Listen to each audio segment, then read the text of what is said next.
আমাদের ত্রিপুরা আইটিএফ এবং টিডব্লিউএফ এর সকল নেতৃবৃন্দ এবং বাজার উপস্থিত ক্রেতা বিক্রেতা থেকে শুরু করে আরক্ষা দপ্তরের সকল কর্মীকে শুভেচ্ছা জানিয়ে আমি কিছু কথা রাখছি।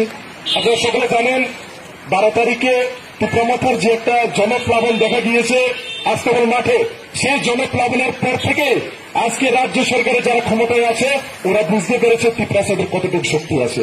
সেজন্য আপনারা কি থাকুন, আমাদের লড়াই মেধাতে এসে সরকারের বসা নয়, আমাদের লড়াই আমাদের সাংবিধানিক অধিকার কনস্টিটিউশনাল রাইট গেটের ত্রিপুরায়ন পাওয়ার জন্য, সেটা আমাদের মাথায় রাখতে হবে। আপনারা জানেন বিজেপি পার্টি নিজেকে কি বলে, বিশ্বের সর্ববৃহৎ দল। আমিও মানি সেটা, বিশ্বের সর্ববৃহৎ দল বিজেপি, কিন্তু বিশ্বের সেই সর্ববৃহৎ দল ত্রিপুরামাথার মতো একটা ছোট্ট আঞ্চলিক দলকে ওনারা ভয় পায় এবং ওনারা বিশ্বের সর্ববৃহৎ দল ভিলেজ কমিটির 587টা ভিলেজ কমিটি ইলেকশন করে না ত্রিপুরামাথাকে ভয় পেয়ে। আপনারা বুঝুন, বিশ্বের সর্ববৃহৎ দল আজকে ত্রিপুরামাথার মতো আঞ্চলিক একটা দলকে ভয় পায় কেন? ওনারা জানে এডিস ইলেকশন যাওয়ার পর ত্রিপুরামাথা শুধুমাত্র পাহাড়ে সীমাবদ্ধ নয়, পুরো সমগ্র ত্রিপুরা রাজ্যে মহারাজার যে আদর্শ, যে ফ্রাঞ্চার বাতাবরণ সকলে বুঝতে পেরেছে। আপনারা ভাবুন, আজকে পাতালকন্যা ম্যাডাম, ওনাকে আমি একটা সময় খুবই শ্রদ্ধা করতাম, এখনো করি, কিন্তু উনি যে আইডিওলজিক্যাল ডিফারেন্স দেখিয়েছেন একটা সময়, সেটাকে আমি এখনো নিজেকে মানে বুঝে উঠতে পারছি না। উনি কি বলেছেন?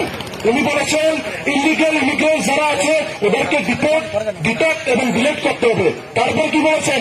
বাংলাদেশিকে সরাতে হবে বা অনেক কিছু কথা বলেছেন, এনআরসি ব্যাপারে কথা বলেছেন, সিএ সম্পর্কে কথা বলেছেন। কিন্তু আজকে ত্রিপুরামাথা এবং মহারাজার নেতৃত্বে যে সরকার চলছে আমাদের এডিসি এলাকায়, সেটা ফ্যাঞ্চাকে ভাঙার জন্য বিজেপির নেতৃত্বে উনি যোগ দিয়েছেন এবং এর দ্বারা ত্রিপুরামাথার কোনো ক্ষতি হবে না, ত্রিপুরামাথার প্লাস পয়েন্ট হবে।